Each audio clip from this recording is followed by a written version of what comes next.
जरा नीचे करिए एक तरह बस ठीक है हाँ तो तेलुगु में बोल रहा हूँ मैं हाँ తెలుగే కదా అంత ఈరోజు ఢిల్లీలో మానవ హక్కుల కార్యాలయానికి రావడానికి ప్రధాన కారణం తెలంగాణలో భూసేకరణ పేరుతో లగచర్ర మరియు పరస్పర గ్రామాల్లో జరిగిన దౌర్జన్యాన్ని ఇక్కడ వివరించడానికి అక్కడున్న బాధితులు ఇక్కడికి రావటం జరిగేది. ప్రధానంగా భూసేకరణ పేరుతో అక్కడున్న బలహీన వర్గాలపైన, దళిత వర్గాలపైన, ఎస్టీ వర్గాలపైన, మరి పేద రైతులపైన దౌర్జన్యంగా భూసేకరణ చేసే కార్యక్రమం తెలంగాణ ప్రభుత్వం, ప్రత్యేకంగా ముఖ్యమంత్రి రేవంత్ రెడ్డి వారి నియోజకవర్గంలో చేసిన దౌర్జన్యాన్ని తెలంగాణ రాష్ట్రంలో మాకు న్యాయం జరుగుతుంది అనే విశ్వాసం కోల్పోయి అంత దూరంకెళ్ళి ఇక్కడికి ఆ మహిళలు ఈ కమిషన్ ముందుకు రావటం జరిగేది. అక్కడ జరిగిన సంఘటన వివరంగా కమిషన్ ముందు వివరించడం జరిగేది. మరి బాధితులు వారికి జరిగిన దౌర్జన్యం కానీ అక్కడ జరిగిన సంఘటనలు కానీ వారు నేరుగా మీ ముందు వివరించడానికే ఇక్కడికి రావటం జరిగేది. వారు వచ్చి ఆ వివరణ మీ ముందు తెలియజేస్తారు.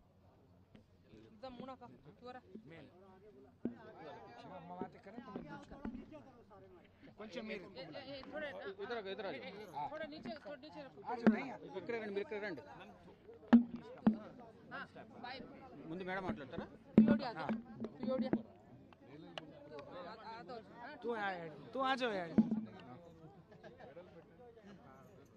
మీడియా సోదరులకు నమస్కారం. అలాగే ఈరోజు తెలంగాణ నుంచి మీరు మరి లగచెర్ల బాధితుల తరఫున మానవ హక్కుల కమిషన్ ముందుకు వారికి మద్దతుగా వచ్చిన మా బీఆర్ఎస్ పార్టీ రాజ్యసభ సభ్యులు పెద్దలు సురేష్ రెడ్డి గారు, పెద్దలు దామోదర్ రావు గారు, పెద్దలు రవిచంద్ర గారు, మాజీ ఎంపీ గారు కవిత గారు, అలాగే గౌరవ శాసనసభ్యులు లక్ష్మి గారు, మా మాజీ శాసనసభ్యులు అన్న రవీంద్ర కుమార్ గారు, హరిప్రియ గారు, రామచంద్రు నాయక్ గారు, రూప్ సింగ్ నాయక్ గారు, వాలియా నాయక్ గారు, రాంబల్ నాయక్, చాలామంది గిరిజన సంఘాల నాయకులు వచ్చారు, గిరిజన నాయకులు వచ్చారు. అలాగే బాధితులందరం 12 మంది బాధితులు ఇక్కడికి రావడం జరిగింది. తెలంగాణ రాష్ట్రంలో ఉన్న ప్రభుత్వం అమానుషంగా, అతి దారుణంగా ఎవరైతే ముఖ్యమంత్రిగా ఉన్న రేవంత్ రెడ్డి గారి సొంత నియోజకవర్గం, అక్కడ ఉండే గిరిజనులకు మరి ఇబ్బంది కలుగుతుంది. గిరిజనులు తరతరాలుగా ఉన్న కొద్ది భూమిని నమ్ముకొని అక్కడ వ్యవసాయం చేసుకొని వాళ్ళు దాన్నే జీవనాధారం చేసుకొని బతుకుతూ ఉన్నారు. అలాంటిది రేవంత్ రెడ్డి ప్రభుత్వం వచ్చిన తర్వాత అక్కడున్న గిరిజనుల భూములు లగచెర్ల పక్కన ఆర్బీ తండా, మిగతా తండాలకు సంబంధించిన గిరిజనుల భూములను ఫార్మా కంపెనీకి కట్టబెట్టాలనే ప్రయత్నం ఏదైతే జరిగిందో దాన్ని వ్యతిరేకిస్తూ గడిచిన 9 నెలలుగా వాళ్ళు పోరాటం చేసిండ్రు. వివిధ స్థాయిలో వివిధ నాయకుల దగ్గరికి పోయి మేము ఇవ్వము, మాకు జీవనాధారమే అది అని చెప్పి వాళ్ళ అభిప్రాయాల్ని చెప్పినా ఆ రోజు అధికారులు వచ్చి వాళ్ళ మీద దౌర్జన్యం చేయబోయి సంతకాలు పెట్టమనంటే కొంతమంది యువకులు కొంచెం దాడి చేసే ప్రయత్నం చేస్తారు, వాళ్ళని నెట్టేసే ప్రయత్నం చేశారు. దాన్ని భూతద్దంలో పెట్టి మరి గిరిజనుల మీద అర్ధరాత్రి పూట కరెంటు తీసేసి, ఇంటర్నెట్ తీసేసి, ఆడవాళ్ళని చూడకుండా, వయసులో ఉన్న ఆడపిల్లల్ని చూడకుండా, వృద్ధులను పిల్లల్ని కూడా చూడకుండా అమానుషంగా వాళ్ళ మీద పోలీసులతో దాడి చేయించడం జరిగింది. అక్రమంగా 50 మంది మీద కేసు పెట్టారు, 21 మందిని అరెస్ట్ చేశారు. అరెస్ట్ చేసి జైల్లో పెట్టడం కాదు, అరెస్ట్ చేసే క్రమంలో వాళ్ళని విపరీతంగా కొట్టారు. అలాగే ఇండ్ల మీదకి వచ్చినప్పుడు ఆడవాళ్ళని చూడకుండా దారుణంగా వాళ్ళను హింసించిండ్రు, కొట్టిండ్రు, అవమానపరిచిండ్రు, నానా బూతులు తిట్టిండ్రు. ఇప్పుడు ఇదంతా జరిగి వాళ్ళు జైల్లో ఉన్నారు. మిగతా మగవాళ్ళందరూ పారిపోయి ఉన్నారు భయపడి. ఎప్పుడు ప్రభుత్వం మా మీద విరుచుకుపడుతుందో, మాకు అన్యాయం చేస్తుందో అని చెప్పి వాళ్ళు బాధితులందరూ హైదరాబాద్ వచ్చి బీఆర్ఎస్ పార్టీ కార్యాలయంలో మరి మా నాయకుడు కేటీఆర్ గారిని కలిశారు. కేసీఆర్ గారి ఆదేశంతో మేము హైదరాబాద్లో కూడా ఎస్సీ ఎస్టీ కమిషన్ని కలిసినాం, వాళ్ళకు మద్దతుగా నిలబడే ప్రయత్నం చేసినాం. జైల్లో ఉన్న వాళ్ళని కూడా చూసినాం. కానీ ఆగకుండా జైల్లో మేము పోయిన రోజు కొంతమందిని అరెస్ట్ చేశారు. నిన్న వాళ్ళు హైదరాబాద్లోనే ఉన్నప్పుడు ఇంకా కొంతమందిని అరెస్ట్ చేశారు. రేవంత్ రెడ్డి గారి సొంత మరి బ్రదర్ వచ్చి తిరుపతి రెడ్డి గారు ఇప్పటికీ బెదిరిస్తున్నారు, మీ వాళ్ళు బయటికి రారు, మీ వాళ్ళు దేశం పట్టుకొని అట్లా అడుక్కో తినాల్సిందే, మీ భూములను మేము వదలము, అక్కడే ఫార్మా కంపెనీ వస్తుంది, మీ వాళ్ళందరికీ ఉరిశిక్షలు పడతాయి, మీరందరినీ ఆగమవుతారు అని చెప్పి బెదిరిస్తున్న క్రమంలో మాకు న్యాయం జరగాలంటే మరి ఢిల్లీలో కేవలం ఢిల్లీ మాత్రమే మమ్మల్ని దేశ రాజధాని కాబట్టి మమ్మల్ని కాపాడుతుంది అనే ఉద్దేశంతో మా గిరిజన ఆడపిల్లలు కొంతమంది భర్తలు జైల్లో ఉన్నారు, కొంతమంది కొడుకులు జైల్లో ఉన్నారు, కొంతమంది మనవాళ్ళు జైల్లో ఉన్నారు, మిగతా వాళ్ళందరూ పారిపోయారు భయానికి. కాబట్టి వాళ్ళు వచ్చి మమ్మల్ని అడిగితే వాళ్ళని ఇక్కడికి తీసుకురావడం జరిగింది. ఇవాళ మానవ హక్కుల కమిషన్ని కలిసాం. చైర్మన్ గారు లేరు, మెంబర్ గారు యాస్మిన్ బాషా గారు సెక్రటరీ గారిని కలిసాం. అలాగే కొద్దిసేపట్లో ఎస్సీ ఎస్టీ కమిషన్ చైర్మన్లను కలవబోతున్నాం, మహిళా కమిషన్ చైర్మన్ని కలవబోతున్నాం. ఇక్కడైనా మాకు న్యాయం జరుగుతుందని ఆశిస్తున్నాం. ఇంకోవైపు రాష్ట్రపతి గారి సమయం కోసం కూడా మేము రిక్వెస్ట్ని పంపించడం జరిగింది. మేము ఆశిస్తూ ఉన్నాం రాష్ట్రపతి గారు కూడా సమయం ఇస్తే. తను ఒక ఆదివాసీ బిడ్డ, మేమంతా గిరిజనులం, మేము అనేక తరాలుగా మేము భూమిని నమ్ముకొని భూమి పుత్రులుగా అందులో వచ్చే కలో గంజి తాగి బతుకుతున్నాం. మాకు ఇవాళ భూమికి దూరం చేస్తున్నారు, తండకు దూరం చేస్తున్నారు, ఇల్లు వదిలేసి వెళ్ళిపోమంటున్నారు. ఇది ఎక్కడి న్యాయం అని వాళ్ళు మరి బాధితులందరూ వాళ్ళ గోడు వెళ్ళబుచ్చుకుంటున్నారు.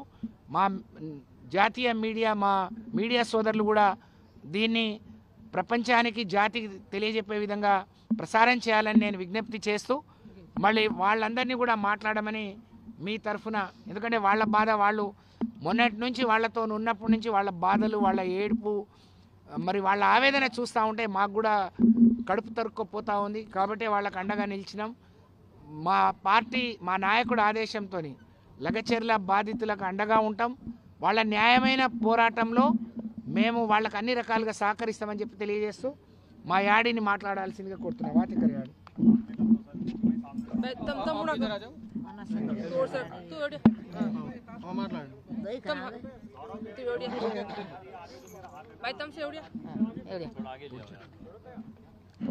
మేము 9 నెలల వరకు మేము ధర్నా చేసి 9 నెలల మేము పోరాడి వికారాబాద్ పోయి ధర్నా చేసినాం, కొడంగల్ పోయి ధర్నా చేసినాం, కోసికి పోయి ధర్నా చేసినాం, మళ్ళీ అకిన్పేట చేసినాం, లెగచెర్ల చేసినాం, దుద్దెల చేసినాం, అన్ని దగ్గర ధర్నా చేసినాం. ధర్నా చేసినా కానీ ఒక్క రేవంత్ రెడ్డి రాకడ లేదు, తిరుపతి రెడ్డి రాకడ లేదు, ఒక కలెక్టర్ రాకడ లేదు, ఒక ఎమ్మడో రాకడ లేదు, ఒక గిడ్డవాది రాకడ లేదు. నిన్న మొన్నటి నుంచి కలెక్టర్ వస్తే గన్మెన్ తీసుకొని ఐడెన్ కార్డ్ వేసుకొని అన్నీ వేసుకొని ఒక 4 పోలీసు వాళ్ళని తీసుకొని వస్తాడు. తీసుకొని అగ్రంగా పూరా మన బట్టలు వేసుకొని వచ్చిండు. మేము బువ్వ వండుకొని తిని ధర్నా చేస్తామంటే అంత వచ్చి చిన్న చిన్న పిల్లలు ఏమో ఇంత దాడి చేసి దోబిన తర్వాత కలెక్టర్కి కొట్టిరి అని అర్ధరాత్రి ఒకరు కొట్టంగా రాత్రి వచ్చి లైట్ బంద్ చేసి కరెంట్ బంద్ చేసి 500 పోలీసు వాళ్ళు వచ్చి ఆడేళ్ళని చూడకుండా, మగోళ్ళని చూడకుండా, పిల్లలను చూడకుండా, చిన్నపిల్లని చూడకుండా, పెద్ద పిల్లని చూడకుండా అందరికీ వేసుకొని డిసెంలో వేసుకొని ఒక్కొక్క కుత్కా వీసుకుడా, కొట్టుడా, కాళ్ళతోటి మూడుతోటి దొక్కుడా, మూతికి ఇట్లా బట్ట వేసి నువ్వు కూడా దర్వాజాకు నువ్వు కూడా ఇట్లా చేసి మా మొగోళ్ళని, నా మల్మన్ని, నా మల్మరాన్ని, నా మన్మన్ని, నా మొగోన్ని, నా కొడుకుని అందరికీ జైలుకి వేసి ఉండోళ్ళు కొద్దిలు అందరూ రాజ్యం బట్టి ఉండరు. గుట్టల పోటీ, చెట్ల పోటీ వాళ్ళు ఉండరు. ఆడోళ్ళ కానీ మా తండా పూర ఖాళీ ఉండేది, ఒక్క మనిషి లేదు తండలా. ఇస్తోది మా రేవంత్ రెడ్డి 400 పెన్సిల్ ఇస్తానని మాకు బేకే లేదు, పెన్సిల్ బేక్ లేదు, పెన్సిల్ బేకు లేదు, మాకు రుణం మాకు బేక్ లేదు. మా భూమి వదిలేయాలి, మా పిల్లలను ఇసి పెట్టాలి, ఉండోళ్ళు గుట్టల పట్టి ఉండోళ్ళు ఇంటికి రావాలి. నాది 8 ఎకరాలు మొత్తం భూమి పోతుండదు. 8 ఎకరాలు ఉండదు నాకు. 8 ఎకరాలు ఒక్క సంచెడు కూడా మిగులుతలేదు.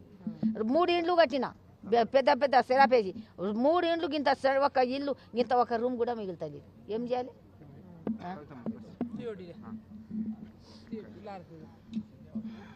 మీకెంత భూమి ఉంది? మీదెంత? 3 ఎకరాలు. तीन एकड़ है, 3 एकड़ है। वो 3 एकड़ है, उसके लिए धरना किया, सब कुछ किया, सब कोई कुछ बोला नहीं। उसके लिए रात को आके हमारा बच्चा लोग को 1 बजे रात को आके सब लेके गया। हमारा बच्चा लोग को बहुत मारा है, लेके जाके जेल शिक्षा कर दिया है। हम लोग को बच्चा लोग को नहीं छोड़ रहा है। हम लोग सारे गांव वाला बाहर भाग गया है, कोई गांव वाला घर में नहीं है। हम लोग लेडीज लोग सब गांव में बाहर जंगल में सो रहा है। किसी को कुछ सांप काटेगा, कुछ सुआ काटेगा, कुछ कीड़ा काटेगा, उसका जवाबदारी कोई नहीं है। हमारा बच्चा लोग को हम लोग को घर पूछ कर देने का, हमारा जिधर जिधर बाहर किधर किधर भाग दौड़ कर रहा है वो लोग सब हमारा गांव में सारे लोग को छोड़ देने का और हमारा ज़मीन हम लोग को छोड़ देने का उसको विनती करके बोल रहा है। इससे ज़्यादा कुछ बोलने वाला नहीं। हम लोग को बहुत तकलीफ है, हम लोग को खाना नहीं जा रहा है। हम लोग को खाना बना के खाने का बोलेगा तो भी डर लग रहा है। कुछ खाना घर में चावल बनाने के लिए रख रहा है तो डर लग आया, पुलिस वाला करके बोल रहा है तो भाग रहा है। हम लोग कौन सा भी हम लोग को हिम्मत नहीं है। उसके लिए हम लोग इतना लंबे आया है, उसके लिए हम लोग को कुछ भी थोड़ा हेल्प करने के लिए हम लोग सोच रहा है। ठीक है, नाम क्या आपका? सुशीला। मैं देवी भाई बोल रहा है। मेरा लड़का को लेके गया, मेरा आदमी को लेके गया, मेरा ससुर को भी लेके गया, मेरा छोटा बच्चा को भी लेके गया। अभी है एक लड़का को भी पकड़ने को जो कोशिश कर रहा है। अभी वो उसको कर रहा है तो भी वो ढूंढ रहा है। अभी उसको पूरा मार डालेगा करके बोल रहा है। हम लोग को बहुत तकलीफ है। ये हमारा ज़मीन के लिए हम लोग झगड़ा किया था, लेकिन ऐसा करता है करके हम लोग, ये रेवंत रेड्डी ऐसा करता है करके हम लोग नहीं सोचा था।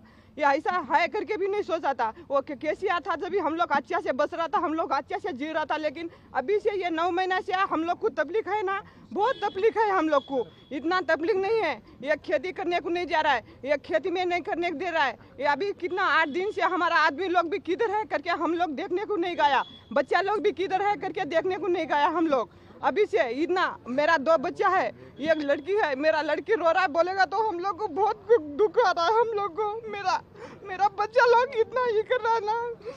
मम्मी मेरे को जमीन मांगता है, मेरा बच्चा लोग हमारा घर में आने का, हम लोग किसका चोरी नहीं करने गया। 6 एकड़ है, 6 एकड़। क्या खेती करते हैं उसमें? चावल बिकता है, जेवारी बिकता है और तूर बिकता है, सब बिकता है। नहीं आने देना है हम लोग को। हमारा जान जाएगा तो जाएगा, लेकिन हम लोग फार्मा कंपनी को जमीन नहीं देगा हम लोग। आपका कॉन्स्टिट्यूंसी का एमएलए सीएम साहब भी है ना, क्यों उसके सामने क्यों नहीं रखा ये पूरा? ये को मिलने की कोशिश की है ना, बहुत मिलने को कोशिश किया है, लेकिन हम लोग को मिलने नहीं। उधर गया तो भी हम लोग को मिलने नहीं दिया। उधर से धक्का मार के हम लोग को भगाया। हम लोग को हमारा बच्चा लोग, हम लोग को हम अच्छा रहेगा तो हम लोग भी अच्छा रहेगा। उनके लिए पैदा किया था कि हम लोग को, उनको मारने के लिए पैदा किया था कि हम लोग। वो पुलिस वाले को रात को छोड़ता है और मारता है और हमारा जमीन भी खोजता है। क्या आपका नाम क्या? आपका नाम देवी भाई। देवी भाई है।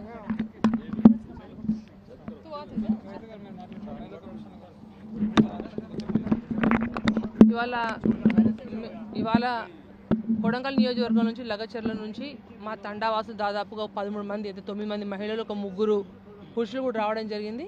గత వారం రోజు నుంచి కూడా మీరు మీడియా మిత్రులందరూ కూడా చూస్తూ ఉన్నారు. ఏదైతే వాళ్ళు తాతల తండ్రుల నుంచి కూడా వచ్చిన భూమి, అయితే అది అసైన్ భూమి కాదు, అది మరి ఇతర భూమి కూడా కాదు, అది వాళ్ళ తాత తండ్రుల నుంచి వాళ్ళు వారసత్వంగా వ్యవసాయం చేసుకుంటూ వాళ్ళు కడుపు నింపుకోవడానికి వాళ్ళు పనిచేస్తున్న అందరూ కూడా రైతులు. ఏవైతే అందరూ కూడా రైతులు, అందరూ ఒకరికి 2 ఎకరాలు ఉంది, 3 ఎకరాలు ఉంది, ఒకరు 6 ఎకరాలు, రకరకాలుగా ఉంది వాళ్ళకు. అందరూ కూడా ఇప్పుడు ఏదైతే ఫార్మా కంపెనీ గతంలో పోయిన ప్రభుత్వంలోనే ఆల్రెడీ 13,000 ఎకరాలు ఫార్మా సిటీ ఏర్పాటు చేయడానికి పోయిన రాష్ట్ర ప్రభుత్వం ఏర్పాటు చేయడం జరిగింది. వాస్తవంగా అక్కడే ఫార్మా కంపెనీ ఫార్మా సిటీ ఏర్పాటు చేయాలి. కానీ ఇవాళ ఏదైతే కాంగ్రెస్ ప్రభుత్వం, రేవంత్ రెడ్డి ప్రభుత్వము ప్రత్యేకంగా వారి స్వలబ్ధి కోసము ఆ కొడంగల్లోని లగచర్ల గ్రామంలో ప్రత్యేకంగా గిరిజన వాసులు, మా తండా వాసులందరినీ కూడా వాళ్ళ భూములు, అమాయక ప్రజల యొక్క రైతుల యొక్క భూములు తీసుకొని అక్కడ ఫార్మా సిటీ ఏర్పాటు చేయడానికి ఏదైతే చేస్తుందో యావత్ తెలంగాణ రాష్ట్రంలో ఉన్న మా లంబాడ సోదరులందరం కూడా మేము పూర్తిగా వ్యతిరేకిస్తున్నాం. ఎందుకంటే ఇవాళ కాంగ్రెస్ ప్రభుత్వం వచ్చిందంటే ప్రత్యేకంగా లంబాడలు 90% మంది కాంగ్రెస్ పార్టీ సపోర్ట్ చేయడం వల్ల ఇవాళ ప్రభుత్వం వచ్చింది. కానీ ఇవాళ ప్రభుత్వం వచ్చినాక పూర్తి స్థాయిగా చేసే మీ దౌర్జన్యం ఇవాళ లంబాడల మీద చేస్తున్నారు. మీరు ఒకసారి గమనించండి. యావత్ రాష్ట్రంలో ఉన్న ప్రతి ఒక్క లంబాడ కుటుంబంలో కూడా అందరూ కూడా బాధపడుతూ ఉన్నారు. మా డిమాండ్ ఒకటే. ఇవాళ ఇప్పుడు ఇక్కడ కలిసినా కానీ మహిళా కమిషన్ కలుస్తున్నాం, ఎస్టీ కమిషన్ కలుస్తున్నాం. మా డిమాండ్ ఒకటే, గిరిజన భూముల జోలికి దయచేసి మీరు రాకూడదు. మీరు ఫార్మా సిటీ ఏదే ఉందో గతంలో అయితే 13,000 ఎకరాలు ఏర్పాటు చేసిందో అందులో మీరు ఫార్మా కంపెనీ పెట్టుకుంటారు, ఫార్మా సిటీ పెట్టుకుంటారు, అన్నీ వేసుకోండి. కానీ గిరిజనులను టార్గెట్ చేసి గిరిజన రైతుల యొక్క భూములను టార్గెట్ చేసి వాళ్ళ కడుపులు కొట్టొద్దు అని చెప్పేసి ఈ రాష్ట్ర ప్రభుత్వాన్ని మేము డిమాండ్ చేస్తున్నాం. ఖచ్చితంగా ఆ లగచర్లలో ఉన్న తండావాసులకు ఎటువంటి ఇబ్బంది కలగకుండా వాళ్ళ భూములు అందరూ కూడా పోకుండా కూడా యావత్ మేము లంబాడి గిరిజన బిడ్డగా కూడా వాళ్ళ సైన్యంగా నిలబడతామని తెలియపరుస్తాం. ఆల్ ఇండియా బంజారా సేవా సంఘం తరపున బాధిత కుటుంబాలకు అండగా రావడం జరిగింది. గిరిజనులకు రాజ్యాంగంలోని 21వ ఆర్టికల్ ప్రకారం మేము నిర్మించుకున్న మా ఇళ్లలో కూడా జీవించే హక్కు లేకుండా ఇలా రేవంత్ రెడ్డి ప్రభుత్వం ఇలా హరాస్మెంట్ చేస్తూ ఉన్నది.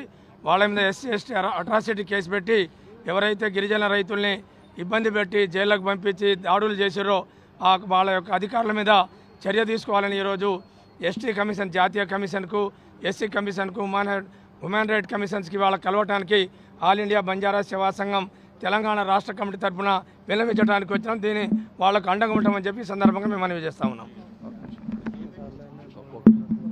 లంబాడి కుల పోరాట సమితేనా మేము అక్కడ లంబాడీల భూములు ఏదైతే గుంజుకుంటున్నారో ఫార్మా కంపెనీలను వెనక్కి తీసుకోవాలి. అక్కడ ఏదైతే అక్రమంగా రైతులను అరెస్ట్ చేసిరో వాళ్ళంతా విడిచిపెట్టి ఆ ప్రాంతం నుండి ఫార్మా కంపెనీలను ఎత్తివేయాలని చెప్పి ఈరోజు జాతీయ కమిషన్ కలవడానికి వచ్చినాం. లంబాడి కుల పోరాట సమితి రాష్ట్ర అధ్యక్షుడు తెలంగాణ.